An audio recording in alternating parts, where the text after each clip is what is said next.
Hi guys, हम लोग इस वीडियो में देखने वाले 12th क्लास की केमिस्ट्री का लगभग 40 EMVVI क्वेश्चन यानी कि मोस्ट इंपॉर्टेंट ऑब्जेक्टिव क्वेश्चन अगर पूरा पढ़ लेते थे आपको 8 से 10 नंबर इससे उठने वाला है।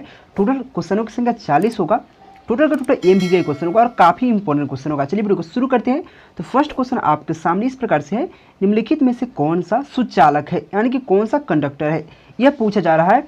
तो कौन ऐसा सुचालक है, आपको ऑप्शन दे रखा है मैग्नीशियम Mg, यहाँ पे जर्मेनियम Ge, कॉपर, इनमें से सभी। तो आप बता सकते हैं कि इसका करेक्ट ऑप्शन क्या है, नहीं तो आप जान लीजिए यहाँ पे कि सुचालक कौन है। तो मैग्नीशियम, जर्मेनियम, कॉपर तीनों के तीनों सुचालक होता है, कंडक्टर होता है, यानी कि ऑप्शन यहाँ पे डी बिल्कुल राइट हो जाएगा। ठीक ना। 2 नंबर क्वेश्चन आपके सामने इस प्रकार से दिख रहा है, यहाँ पे निम्नलिखित में से कौन सा अर्धचालक है, यानी कि इंग्लिश वाले यहाँ पे देख सकते हैं सेमी कंडक्टर, यानी कि सेमी कंडक्टर कौन है, अर्धचालक कौन है। तो अर्धचालक कौन है, तो ऑप्शन में दे रखा है सिलिकॉन, यहाँ पे सिलिकॉन दे रखा है, यहाँ पे Ag दे रखा है, यहाँ पे कॉपर दे रखा है, लोहा दे रखा है। तो कौन हो सकेगा आपको बताना है, सोना आपको बताना है। यहाँ पे Ag सोना होता है, तो यहाँ पे कौन हो जाएगा कि अर्धचालक हो जाएगा। तो आपको सिलिकॉन और जर्मेनियम दोनों को दोनों अर्धचालक होते हैं और सुचालक भी होते हैं, यानी हो सकेगा ऑप्शन यहाँ पे ए बिल्कुल राइट हो सका। इस ऑप्शन के मतलब इस क्वेश्चन के अनुसार हमारे पास हो जाएगा सिलिकॉन, यहाँ पे SI हो जाएगा जो कि अर्धचालक है। ठीक ना। चलिए नेक्स्ट क्वेश्चन आपके सामने इस प्रकार से रहता है। 3 नंबर जो क्वेश्चन है उससे पहले आपको बताने का प्रयास करूँ, अगर आपको 400 प्लस करना है तो मेरा एक कॉन्टैक्ट नंबर है 9117 82 30 62 पर मैसेज या कॉल कर लीजिए। 82 30 62 इस पर मैसेज या कॉल करके आपको क्या करना है, मैसेज करना है। ऑल सब्जेक्ट का ऑब्जेक्टिव, सब्जेक्टिव लॉन्ग सभी मिल जाएगा, जो बोर्ड एग्जाम से रिलेटेड काफ़ी इंपॉर्टेंट क्वेश्चन होगा जिसको पढ़कर 400 प्लस कर सकते हैं। ठीक है। 3 नंबर से क्वेश्चन है, निम्नलिखित में से कौन सा सांद्रता इकाई ताप पर निर्भर नहीं करता है, यानी कि निर्भर नहीं करता है, मतलब उस पर डिपेंड नहीं है। वही कह रहा है कि निम्नलिखित में कौन ऐसा साधन इकाई जो है ताप से निर्भर नहीं करता है, यानी कि उस पर निर्भर नहीं होता है। ऑप्शन है नॉर्मलता, मोलरता दिया हुआ यहाँ पे मोललता है, इनमें से कोई नहीं या इनमें से सभी। तो जो इसका करेक्ट ऑप्शन हो जाएगा क्या हो जाएगा, मोललता हो जाएगा। क्या हो जाएगा, मोललता। मेरा तबीयत सही नहीं है थोड़ा सा, इसलिए हो सकता है थोड़ा हमारी आवाज़ थोड़ा मतलब अच्छा नहीं है, क्योंकि मेरा तबीयत सही नहीं है। फिर भी आप लोग के लिए मेहनत करें, प्लीज़ यार चैनल को सब्सक्राइब कर लीजिएगा। तो यहाँ पर हो जाएगा मोललता। चलिए नेक्स्ट क्वेश्चन की बात कर लेता हूँ। यहाँ पे 4 नंबर से क्वेश्चन है, सोडा वाटर क्या है। सोडा वाटर क्या होता है, आप सोडा कभी पिए होइएगा तो सोडा वाटर क्या होता है। तो यहाँ पर ऑप्शन दे रखा है, जल में कार्बन डाइऑक्साइड गैसों का विलयन, यानी कि CO2 मतलब कार्बन डाइऑक्साइड होता है, ठीक ना, या CO2 गैसों का गैस में विलयन, या ठोस में जल का विलयन, इनमें से सभी। तो इसका जो करेक्ट ऑप्शन हो जाएगा, ऑप्शन में ए बिल्कुल राइट हो जाएगा। जल में CO2 गैस का विलयन होता है। क्या होता है, जो जल होता है उसमें हम कार्बन डाइऑक्साइड जब मिलाते हैं तो उसी को सोडा वाटर कहते हैं, यानी हो जाएगा ऑप्शन यहाँ पे हो जाएगा ए बिल्कुल राइट हो जाएगा। चलिए नेक्स्ट क्वेश्चन आपके सामने इस प्रकार से रहा। 5 नंबर जो क्वेश्चन बहुत अच्छा क्वेश्चन है। देखिए क्वेश्चन बहुत इजी क्वेश्चन है लेकिन काफ़ी इंपॉर्टेंट है। लोहा में जंग लगने से बचाने के लिए निम्नलिखित में से किसका प्रयोग किया जाएगा। अगर लोहा में जंग लग रहा है तो हम लोग किसका प्रयोग करके उसको बचा सकते हैं, पेंट लगाकर, ग्रीस लगाकर, बहुत और उसे सुरक्षा करके बचा सकते हैं। लेकिन वहाँ पे सूत्र दे रखा है, तो कौन सूत्र, तो PbO2 को जो सूत्र होता है उसको हम लगाकर उसको जंग लगने से बचा सकते हैं, यानी हो जाएगा ऑप्शन यहाँ पे बी बिल्कुल राइट हो जाएगा। बहुत जगह गैस में यह दिया होगा लेकिन गलत हो जाएगा, यानी कि ऑप्शन में बी बिल्कुल राइट हो जाता है। आप अच्छा से पढ़ सकते, ठीक ना। चलिए नेक्स्ट क्वेश्चन की बात कर लेता हूँ। यहाँ पे 6 नंबर जो क्वेश्चन है बहुत अच्छा क्वेश्चन है। लोहा में जंग लगने के लिए निम्नलिखित में कौन सा आवश्यक है। लोहा में जंग कैसे लगता है यह पूछा जा रहा है, कि मतलब कौन आवश्यक, जब कौन उसके संपर्क में आता है तो लोहा में जंग लगना शुरू हो जाता है। शुष्क आयु, आर्द्र आयु, या यहाँ पे देखिए आसुत जल, मतलब थोड़ा थोड़ा नम, उसमें शुष्क भी होना चाहिए, थोड़ा थोड़ा नमी जल का मात्रा भी होना चाहिए। अगर आप देखिए, अगर आप ओस गिरता है, आप समझिए ओस गिरता है उसमें थोड़ा थोड़ा नमी रहता है, अगर बाहर कोई चीज़ छोड़ देते हैं उसमें जंग लग जाएगा। देखिएगा क्यों, क्योंकि उसमें नमी रहता है, वहाँ पे आसुत जल रहता है, आसुत में थोड़ा थोड़ा जल रहता है, ठीक ना, और हवा की मात्रा भी रहता है। तो ऑप्शन नंबर सी बिल्कुल राइट हो जाएगा। आसुत जल के कारण ही, आसुत जल जब आवश्यक होगा तभी लोहा में जंग लगेगा, नहीं तो नहीं लग सकता, ठीक ना, यानी कि हो जाएगा सी नंबर इसका बिल्कुल राइट हो जाएगा। चलिए नेक्स्ट क्वेश्चन आपके सामने रहा। 7 नंबर जो क्वेश्चन है बहुत अच्छा क्वेश्चन है। 7 नंबर जो क्वेश्चन यहाँ पे, निम्नलिखित में सबसे प्रबल ऑक्सीकारक पदार्थ है, यानी कि सबसे प्रबल ऑक्सीकारक पदार्थ कौन होता है यह पूछा जा रहा है। ऑप्शन दे रखा है क्लोराइड, फ्लोराइड, आयोडाइड, ब्रोमाइड। यह चारों के चारों हाइड्रोजन का एक समूह होता है। क्लोराइड, फ्लोराइड, ब्रोमाइड, आयोडाइड, समझ गए। तो इसमें सबसे प्रबल ऑक्सीकारक पदार्थ पूछ रहा है तो फ्लोराइड होता है, यानी कि बी नंबर इसका बिल्कुल राइट है। और ये काफ़ी बार पूछा रखा है, बहुत इंपॉर्टेंट क्वेश्चन है, ठीक ना। चलिए नेक्स्ट क्वेश्चन की बात कर लेते हैं। 8 नंबर क्वेश्चन बहुत ईजी क्वेश्चन हो जाता है, क्योंकि धात्विक बंधन इनमें से किसमें पाया जाता है। यहाँ पे आगे में क्वेश्चन में आंसर कर दिया, धात्विक बंधन इनमें से किसमें पाया जाता है, धातु में, अधातु में, साधारण नमक में, जल में। भाई धात्विक बंधन तो धातु में पाया जाएगा ना, इतना ईजी क्वेश्चन है, यानी कि ऑप्शन यहाँ पे ए बिल्कुल राइट हो जाएगा, धातु में। ठीक, चलिए नेक्स्ट क्वेश्चन आपके सामने रहा, सीने बार है। सीने बार का सूत्र क्या होता है, ये काफ़ी बार पूछ रखा है। ऑप्शन है PbS, HgS, Hg2, Cl2 या HgCl2। तो क्या हो सका इसका करेक्ट ऑप्शन, बिल्कुल ऑप्शन बी बिल्कुल राइट हो जाएगा। जो HgS होता है वह सीने बार होता है, यानी कि हो जाएगा ऑप्शन यहाँ पे हो जाएगा बी बिल्कुल राइट हो जाएगा। क्या हो जाएगा ऑप्शन यहाँ पे बी बिल्कुल राइट हो जाएगा। चलिए नेक्स्ट क्वेश्चन आपके सामने रहा, 10 नंबर जो क्वेश्चन है बहुत अच्छा क्वेश्चन है। ऑक्सीजन के बाह्यतम इलेक्ट्रॉनिक विन्यास, ऑक्सीजन का जो परमाणु संख्या 8 होता है, इसका विन्यास लिखिएगा तो 1s2 2s2, यहाँ पे हो जाएगा 2p4। तो बाह्यतम इलेक्ट्रॉनिक विन्यास हमारे पास यही है, यानी कि यहाँ 2s2 और 2p4। तो ऑप्शन में देखिए ए बिल्कुल राइट हो जाएगा। क्या हो जाएगा यहाँ पे ऑप्शन में ए बिल्कुल राइट हो जाएगा, ठीक ना। यही आपका हो जाता है क्या, यही इसका इलेक्ट्रॉनिक विन्यास होता है, समझ गए, इसका बाह्यतम कक्षा में। चलिए नेक्स्ट क्वेश्चन आपके सामने 11 नंबर से क्वेश्चन है, देखिए बहुत अच्छा क्वेश्चन है। मैग्नीशियम धातु के बाह्यतम कक्षा में पाया जाने वाला इलेक्ट्रॉनिक मैंने इलेक्ट्रॉनों की संख्या। देखिए मैग्नीशियम, सॉरी यहाँ पे क्या पूछा है, मैग्नीशियम। तो मैग्नीशियम के परमाणु संख्या क्या होता है, मैग्नीशियम के परमाणु संख्या 13। अगर हम बनाने का प्रयास करें तो क्या होगा 1s2 2s2 और 2p6 कितना हुआ, यहाँ पे हो जाएगा 6 4 10 और 3 यहाँ पे हो जाएगा 3s2 है ना होगा। तो यहाँ पे 13 का क्या हो जाएगा 3s2 नहीं 3 होता है ना, 3 होता है कि ओ ये 13 नहीं 12 ना होता है, इसका एल्युमिनियम का 13 होता है, इसका 12 होता है, ठीक ना। इसका 13 नहीं 12 होता है। मैग्नीशियम का कितना होता है, Mg का 12 होता है, एल्युमिनियम का 13 होता है। तो अब बताइए इसका बाह्यतम कक्षा में 2 4 6 10 2 12, यानी कि 12 तक हो गया, यानी कि टोटल इलेक्ट्रॉनों की संख्या 12 हुआ। अब बाह्यतम पूछ रहे हैं, बाह्यतम कक्षा में क्या कितना इलेक्ट्रॉन हो सकता है। यहाँ मैग्नीशियम के बाह्यतम कक्षा में कितना इलेक्ट्रॉन, देखिए बाह्यतम कक्षा में 2 इलेक्ट्रॉन है। कितना इलेक्ट्रॉन, 2 इलेक्ट्रॉन है, क्योंकि मैग्नीशियम का परमाणु संख्या 12 और एल्युमिनियम का 13 होता है, ठीक ना। तो यहाँ पे बाह्यतम कक्षा में कितना है, 2 इलेक्ट्रॉन है, यानी कि हो जाएगा ऑप्शन में सी बिल्कुल राइट हो जाएगा। क्या हो जाएगा ऑप्शन में यहाँ पे सी बिल्कुल राइट हो जाएगा, समझ के। देखिए कन्फ्यूजिंग मत होइए, यहाँ पे मैग्नीशियम का जो 12 होता है और यहाँ पे एल्युमिनियम का 13 होता है। तो इसका इलेक्ट्रॉनिक विन्यास करके लिख लीजिए, मैग्नीशियम का इलेक्ट्रॉनिक विन्यास लिख लीजिए, बाह्यतम कक्षा में कितना इलेक्ट्रॉन आएगा, आराम से आंसर लिख सकते हैं, ठीक ना। देखिए यहाँ पे 12 नंबर जो क्वेश्चन आपके सामने है बहुत अच्छा क्वेश्चन है। देखिए 12 नंबर जो क्वेश्चन है यहाँ पे दिख रहा होगा, बहुत अच्छा है। यहाँ पे देखिए पी ऑर्बिटल जो होता है उसका आकार होता है, पी कक्षा का आकार कैसा होता है। ऑप्शन दे रखा है यहाँ पे, क्या दे रखा है, डंबल दे रखा है, डबल डंबल दे रखा है, गोलिये दे रखा है, इनमें सभी दे रखा है। तो जो पी ऑर्बिटल जो होता है उसका जो स्पेस उसका आकार जो होता है वो कितना होता है, डंबल होता है, एक डमरू के आकार का होता है, एक डमरू के आकार का होता है। इस प्रकार से कह सकते हैं या इस प्रकार से भी कह सकते हैं, ये डमरू के आकार का होता है, यानी हो जाएगा ऑप्शन यहाँ पे ए बिल्कुल राइट हो जाएगा, ठीक है ना। चलिए नेक्स्ट क्वेश्चन की बात कर लेता हूँ। 13 नंबर जो क्वेश्चन है, निम्नलिखित में से किस कास्टिक सोडा को कहा जाता है, मतलब कास्टिक सोडा कहा जाता है, किसे कास्टिक सोडा कहा जाता है। ऑप्शन दे रखा है NaOH, Na2CO3, NaCl या यहाँ पे Na2CO3 इंटू 10H2O। तो किसका इसका करेक्ट जो ऑप्शन क्या हो सका आपको बताना है। निम्नलिखित में से कास्टिक सोडा कहा जाता है, किसे कहा जाता है, तो इसको हो जाता है NaOH हो जाता है, यानी हो जाएगा ऑप्शन यहाँ पे ए बिल्कुल राइट हो सका NaOH, इसी को कास्टिक सोडा कहा जाता है, ठीक ना। चलिए नेक्स्ट क्वेश्चन बात करें। यहाँ पे 14 नंबर जो क्वेश्चन आपके सामने है, यहाँ पे पोटास एलम एक है। तो पोटास एलम एक सूत्र पूछ रहा है, पोटास एलम एक क्या होता है। यहाँ पे युग्म लवण होता है, साधारण यौगिक होता है, जटिल यौगिक होता है। देखिए यह से याद करने वाली क्वेश्चन है, जो पोटास एलम क्या है एक, यह आपको बताना है। तो पोटास एलम क्या है, एक प्रकार क्या है, युग्म लवंग है, यानी कि हो जाएगा ऑप्शन में ए बिल्कुल राइट हो जाएगा। क्या हो जाएगा, युग्म लवंग हो जाएगा, ठीक ना। नेक्स्ट क्वेश्चन की बात कर लेता हूँ। यहाँ पे यह क्वेश्चन काफ़ी बार पूछ रखे हैं और काफ़ी बार आप लोग पढ़ भी रखे होइएगा। यहाँ पे 15 नंबर से क्वेश्चन क्या है, हीरा का प्रसंकरण होता है। तो हीरा का प्रसंकरण क्या है, आप भी पढ़ रखे, सबको पढ़ा रखा है। तो sp3 होता है, ये बहुत ईजी क्वेश्चन है, यानी कि ऑप्शन में ए बिल्कुल राइट हो सकेगा। चलिए नेक्स्ट क्वेश्चन की बात करें। यहाँ पे 16 नंबर से क्वेश्चन है, बहुत अच्छा क्वेश्चन है, आपको समझाते हैं। यहाँ पे 3-4 क्वेश्चन क्लियर हो जाएगा। यहाँ पर जो क्वेश्चन दे रखा है, ये क्वेश्चन पूछा भी गया क्वेश्चन है। देखिए बेसिकली यहाँ पे दे रखा है क्या, इस क्वेश्चन को इस प्रकार से भी पूछ सकता है, C6H5OH। ये बेसिकली क्या है, फिनॉल का सूत्र होता है। ये भी जो दिया है फिनॉल का सूत्र है। तो यहाँ पे पूछ रहा है यौगिक का नाम है, तो फिनॉल है, ये आराम से कर सकते हैं। अब यहाँ पे देखिए, अगर यहाँ पे आपको समझाते हैं, यह जो फिगर दिया हुआ है ये बेसिकली बेंजीन का है। ये गोला रख दे, ये भी बेंजीन है, या इस प्रकार से भी कर दे, जो यहाँ पे दिया हुआ है एक लाइन छोड़ छोड़ के डबल वन कर दे, ये भी बेंजीन होता है। और जब इसमें OH लगा देंगे तो ये फिनॉल बन जाता है, ये फिनॉल बन जाता है, जो कि वही काम किया है। यहाँ पर अगर OH हम इसको हटा दें, बेसिकली क्या हो जाता है, ये बेंजीन का सूत्र हो जाता है। या बेंजीन को हम डायरेक्ट 4 लाइन से घेर देंगे और बीच में एक अंडा पार देंगे तभी बेंजीन हो जाएगा, ठीक ना। और यहाँ पे अगर वही में अगर OH लगा देंगे तो फिनॉल बन जाता है। तो यहाँ पे यह क्या यौगिक का फिनॉल है।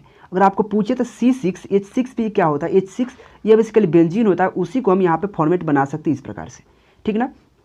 तो ये होता है बेंजीन बन जाता है, लेकिन यहाँ पे OH जैसे ही लगा तो फिनॉल बन जाएगा। तो यहाँ पर ऑप्शन में ए बिल्कुल राइट हो जाएगा। वही नेक्स्ट क्वेश्चन में आपको साथ पूछ क्या दिया है, बहुत अच्छा क्वेश्चन पूछ दिया है, क्या बेंजीन में पाई बॉन्डों की संख्या होता है। अभी बताए हैं बेंजीन जो टोटल होता है वो कितना 6 भुजा से घिरा होता है, और यहाँ पे एक लाइन छोड़कर डबल बॉन्ड होता है, यानी कि मतलब एक भुजा छोड़कर यहाँ पे डबल बॉन्ड है तो एक छोड़ देंगे तो यहाँ पे डबल बॉन्ड, यहाँ पे डबल बॉन्ड, और डबल बॉन्ड जो होता है उसको एक पाई गिना जाता है। तो यहाँ पे एक पाई हो जाएगा, यहाँ भी एक पाई, यहाँ पे एक पाई, यानी कि 3 पाई हो जाएगा। और सिग्मा पूछे, सिग्मा था 6, यहाँ पे सिग्मा हो जाएगा, क्या 6 सिग्मा हो जाएगा और यहाँ पे 3 पाई हो जाएगा। तो पाई बंधनों की संख्या पूछा है तो ऑप्शन में बी बिल्कुल राइट हो जाएगा। अगर सिग्मा पूछता तो ऑप्शन में ए बिल्कुल राइट हो जाता। आपको समझ में आएगा। अब बेंजीन का सूत्र क्या होता है इस प्रकार से आप कर दीजिए जो अभी बताए हैं। यहाँ पे गोला घेर दीजिए या 6 भुजा से गिरकर यहाँ पे एक बॉन्ड छोड़कर डबल बॉन्ड कर दीजिए, ये भी बेंजीन होता है। जब इसमें OH लगाते तो फिनॉल बन जाता है। तो यहाँ पे ऑप्शन नंबर बी बिल्कुल राइट हो जाएगा। एक और नेक्स्ट क्वेश्चन यहाँ पे बहुत अच्छा क्वेश्चन है, 18 नंबर से क्वेश्चन है, उजला एवं पीला फास्फोरस होता है। जो उजला फास्फोरस एवं पीला फास्फोरस क्या होता है, अपरूप होता है, संभारिक होता है, समस्थानिक होता है, इनमें से सभी होता है। तो क्या होता है, तो अपरूप होता है। क्या होता है, अपरूप, यानी कि हो जाएगा ऑप्शन पे ए बिल्कुल राइट हो जाएगा, ठीक ना। चलिए नेक्स्ट क्वेश्चन आपके सामने रहा, यहाँ पे 15 नंबर से क्वेश्चन है, 19 नंबर से क्वेश्चन है, निम्नलिखित में से कौन सा धातु पृथ्वी में प्रचुर मात्रा में पाया जाता है। यानी कि कौन ऐसा धातु है जो पृथ्वी के अंदर, भूमि के अंदर प्रचुर यानी कि बहुत ज़्यादा मात्रा में पाया जाता है। ऑप्शन में दे रखा है Al एल्यूमिनियम, An यानी कि सोडियम, Fe यानी कि लोहा, C मतलब कार्बन। तो कौन पाया जाता है, तो एल्यूमिनियम पाया जाता है। एल्यूमिनियम जो होता है सबसे ज़्यादा पृथ्वी के अंदर पाया जाता है, यानी हो जाएगा ऑप्शन आप ए बिल्कुल राइट हो जाएगा।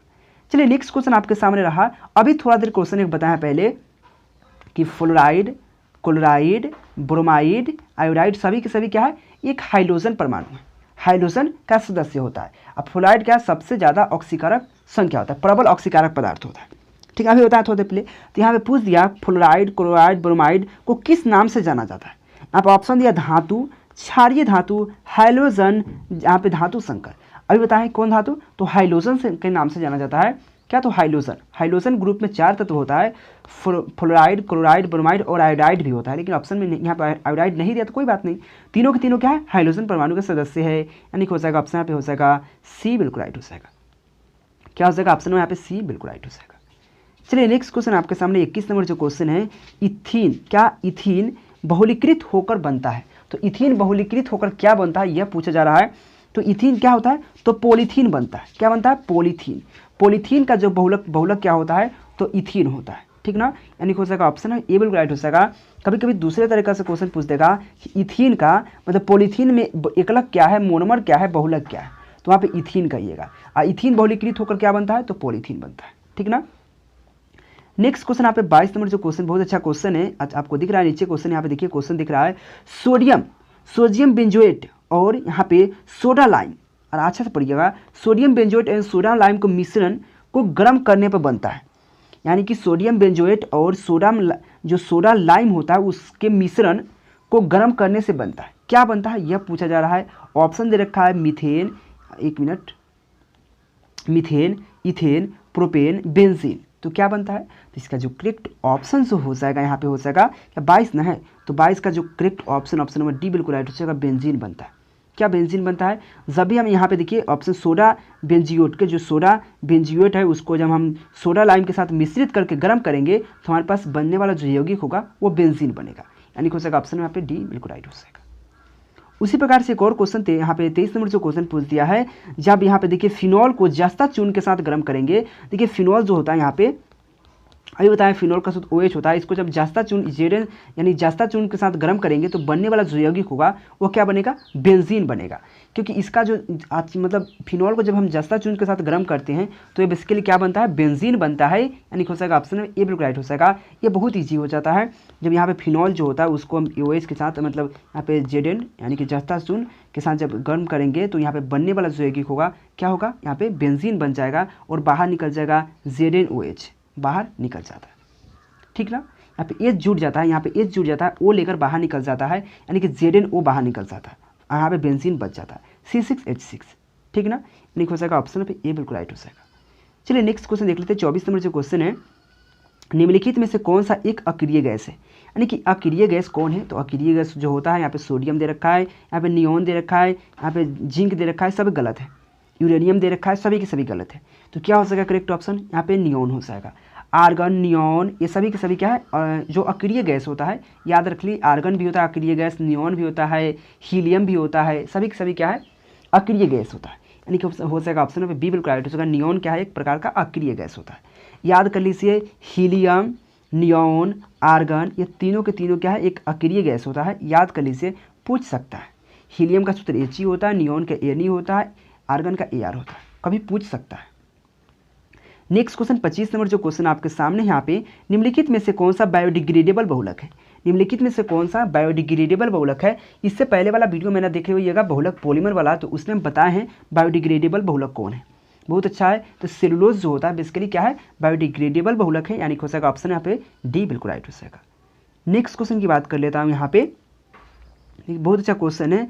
एल्डिहाइड के ऑक्सीकरण से बनता है, एल्डिहाइड के ऑक्सीकरण से क्या बनता है। एल्डिहाइड का सूत्र पता है आपको, एल्डिहाइड का जो सूत्र होता है वो होता है CHO होता है, एल्डिहाइड का सूत्र होता है। तो CHO होता है जो एल्डिहाइड, उसमें जो ऑक्सीकरण मतलब ऑक्सीकृत होकर क्या बनता है, या ऑक्सीकरण से क्या बनता है, यह पूछा जा रहा है। तो बनता है कहाँ पे, कार्बोक्सिलिक अम्ल बनता है, यानी हो जाएगा ऑप्शन ये बिल्कुल राइट है। क्या बनता है, कार्बोक्सिलिक अम्ल बनता है, ठीक ना।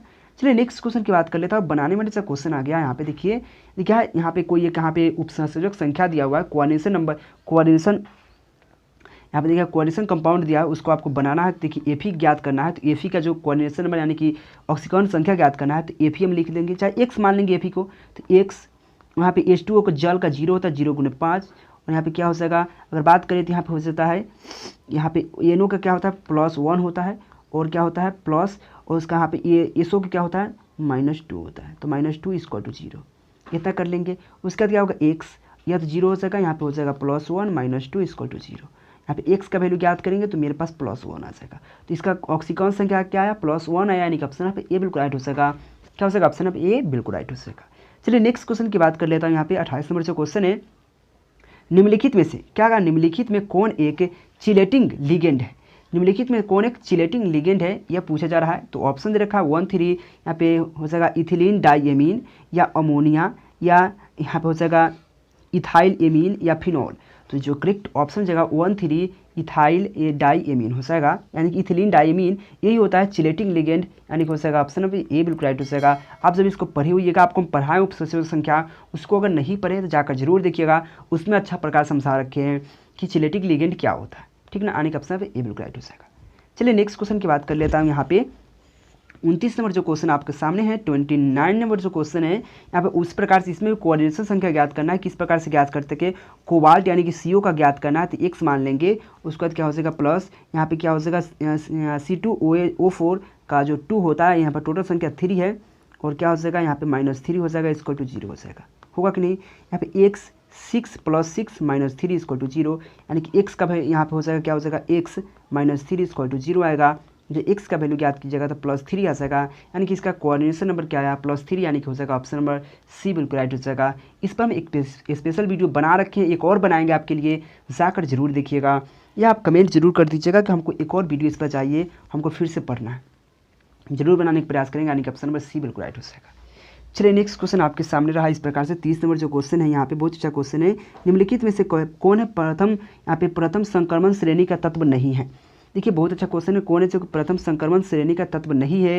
यहाँ पे लोहा बिल्कुल है, यहाँ पे क्रोमियम बिल्कुल है, यहाँ पे निकिल बिल्कुल है, लेकिन यहाँ पे Ag जो सोना होता है बिल्कुल नहीं होता, यानी कि ऑप्शन नंबर सी बिल्कुल राइट हो जाएगा। यह क्या है बेसिकली, यह संक्रमण श्रेणी का तत्व नहीं है। संक्रमण श्रेणी जो होता है एस्केंडेनियम यानी कि 21 से जिंक यानी कि 30, एस्केंडेनियम से यहाँ पे Ec एस्केंडेनियम से जिंक तक के तत्वों को संक्रमण तत्व कहा जाता है, यानी कि 21 से 30 तक के तत्वों को संक्रमण तत्व कहा जाता है।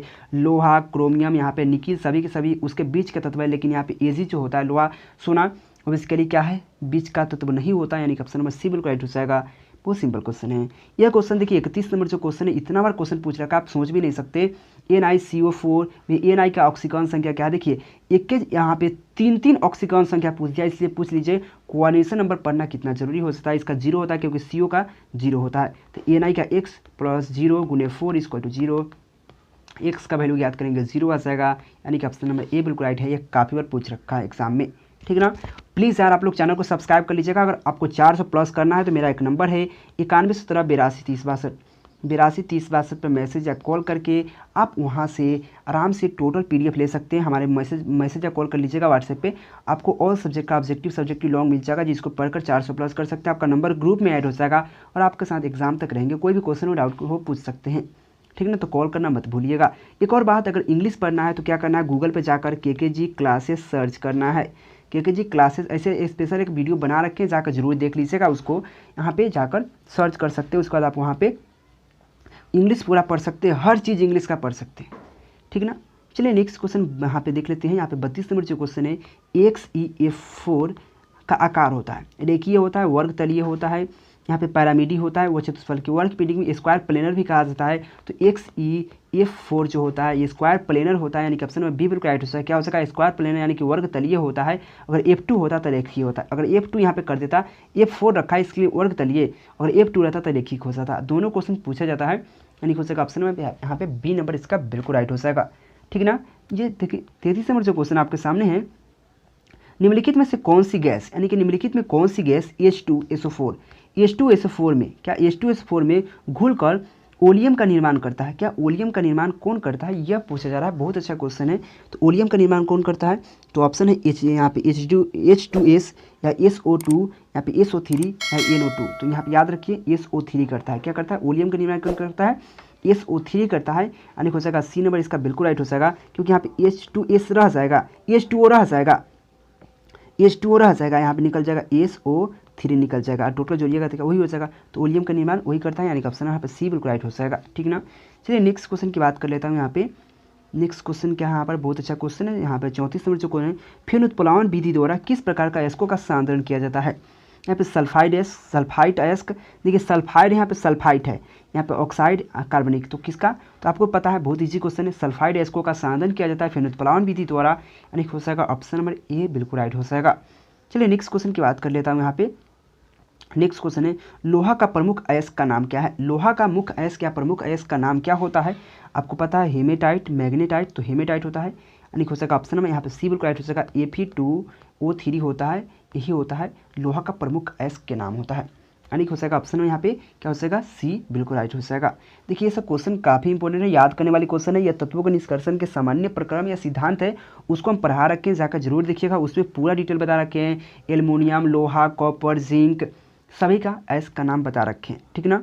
चलिए नेक्स्ट क्वेश्चन देखिए। यहाँ पे 36 नंबर जो क्वेश्चन है, यहाँ पे HCOOH का IUPAC नेम है, तो किसका IUPAC नेम क्या है, फार्मिक अम्ल होता है। क्या होता है, फार्मिक अम्ल होता है, बहुत सिंपल क्वेश्चन है, यानी हो जाएगा ऑप्शन नंबर ये बिल्कुल राइट हो जाएगा, फार्मिक अम्ल, ठीक ना। चलिए नेक्स्ट क्वेश्चन देखिए। यहाँ पे ये तो बहुत ईजी क्वेश्चन है, लेकिन आपको यहाँ पे देखिए रिएक्शन वाला क्वेश्चन पूछ दिया। यहाँ पे देखिए मेरा तबीयत अच्छा नहीं है, तब पर भी आप लोग के लिए पढ़ा रहे हैं यार, मेहनत करें, इतना गर्मी लग रही है, फिर भी गर्मी पता है कितना है अभी। कीटोन का अवकरण Li यहाँ पे AlH4 या H2O के साथ, मतलब H2O के साथ यानी कि जल के साथ कराने पर मिलता है, क्या मिलता है यह पूछना है। तो क्या मिलता है, तो सेकेंडरी एल्कोहल मिलता है, सेकेंडरी एल्कोहल यानी कि 2 डिग्री एल्कोहल, क्या 2 डिग्री एल्कोहल कह सकते हैं, 2 डिग्री एल्कोहल कह सकते हैं, यानी कि सेकेंडरी एल्कोहल, यानी हो जाएगा बी नंबर इसका बिल्कुल राइट हो जाएगा। LiAlH4 से हम जब प्रक्रिया करेंगे तो हमारे पास सेकेंडरी अल्कोहल बनेगा, यानी हो जाएगा ऑप्शन में यहाँ पे बी बिल्कुल राइट हो जाएगा। क्या हो जाएगा, ऑप्शन नंबर बी बिल्कुल राइट हो जाएगा, ठीक है ना। चलिए नेक्स्ट क्वेश्चन की बात कर लेता हूँ। यहाँ पे हाँ नेक्स्ट क्वेश्चन, अभी बताएं कॉपर का अयस्क क्या होता है। कॉपर, अभी बताएं कॉपर का अयस्क कहाँ पढ़ना है तो आपको सब मिल जाएगा। तो कॉपर का मुख्य अयस्क का नाम क्या है, इसीलिए कह रहे हैं कि मेरा PDF ले लीजिए, अच्छा नंबर उठा सकते हैं। उसके लिए 91 17 82 30 62 पर मैसेज कर लेना है, 82 30 62, वहाँ पे आपको टोटल PDF मिल जाएगा, जिसको पढ़कर 400 प्लस पक्का कर सकते हैं आप। तो कॉपर का मुख्य अयस्क क्या है, तो कॉपर पैराइट होता है, यानी हो जाएगा ऑप्शन में यहाँ पे हो जाएगा ये बिल्कुल राइट है, कॉपर पैराइट, ठीक ना। चलिए नेक्स्ट क्वेश्चन। नेक्स्ट क्वेश्चन आपके सामने रहा, बहुत अच्छा क्वेश्चन है। नेक्स्ट क्वेश्चन आपके सामने है, इथेनॉल जल में घुलकर, इथेनॉल जल में घुलकर, मतलब देखिए ये सॉरी यहाँ पे क्वेश्चन क्या है, इथेनॉल जल में घुलनशील है, क्योंकि यह जल के साथ क्या बनाता है, अगर कोई चीज़ जल में घुलता है यानी कि वह हाइड्रोजन जो बॉन्ड होता है उसके साथ बॉन्ड बनाता है, क्योंकि हाइड्रोजन जल का होता है H2O होता है, यानी कि हाइड्रोजन बॉन्ड के साथ जो ऑक्सीजन जुटा होता है। तो उसी प्रकार जब यहाँ पे इथेनॉल जो होता है वो जल में घुलनशील है, उसमें जरूर वहाँ पे जल में बॉन्ड कर रहा है, जल में बंधित कर रहा है किसको, हाइड्रोजन के साथ, यानी कि हाइड्रोजन बॉन्ड होगा ना, यानी कि हो जाएगा ऑप्शन यहाँ पे सी बिल्कुल राइट हो जाएगा। जब हाइड्रोजन के साथ उस बंधित करेगा तब ना वो घुलेगा उसमें, यानी हो जाएगा ऑप्शन नंबर सी बिल्कुल राइट हो जाएगा। चलिए नेक्स्ट क्वेश्चन 40 नंबर क्वेश्चन, बहुत अच्छा क्वेश्चन यहाँ पे देखिए 40 नंबर जो क्वेश्चन आपके सामने है यहाँ पे H3CO H3 का IUPAC नेम है। इसका नाम क्या होता है, 1 कार्बन 2 कार्बन 3 कार्बन, 3 कार्बन है। तो यहाँ पे देखिए यहाँ पे लगा कीटोन लगा हुआ है, कीटोन लगा हुआ है, ठीक है ना। तो यहाँ पे 3 कार्बन है यानी कि मीथ ईथ प्रोप हो जाएगा, तो प्रोपेनोन है प्रोपेनॉल है, नॉल तो लगेगा नहीं, गलत हो गया, प्रोपेनन गलत हो जाएगा, प्रोपेनल गलत हो जाएगा, तो प्रोपेनोन हो जाएगा क्योंकि कीटोन लगा हुआ है, इसमें CO लगा हुआ है ना, कीटोन लगा हुआ है, प्रोपेनोन हो जाएगा, यानी कि ऑप्शन नंबर ए बिल्कुल राइट हो जाएगा। यह क्वेश्चन टोटल 40 क्वेश्चन होता है और 40 को 40 कितना इंपॉर्टेंट है आप सोच नहीं सकते, काफ़ी इंपॉर्टेंट है। अगर पढ़ लेते तो 8 से 10 नंबर यहाँ से क्लियर हो जाता है, अगर अच्छा से याद कर लेते हैं तो वीडियो को सर जरूर बताइएगा, नए हो चैनल को सब्सक्राइब कर लीजिएगा। अगर ऑल सब्जेक्ट का PDF चाहिए तो उसके लिए 91 17 82 30 62 पर मैसेज या कॉल करना है, आपको ऑल सब्जेक्ट का PDF मिल जाएगा, ठीक है ना। आपको सोचने वाली बात नहीं है और पढ़कर 400 प्लस आराम से कर सकते हैं। और इंग्लिश पढ़ने के लिए गूगल पे KKG क्लासेस सर्च करके वहाँ पे जाना है, KKG क्लासेस होम आएगा, उस पर क्लिक करने के बाद आपको क्या करना है, वहाँ पे इंग्लिश वाले ऑप्शन पर जाकर इंग्लिश पढ़ सकते हैं। समरी में हर चीज़ वहाँ पे दिया गया है, ठीक है ना। चलिए थैंक यू।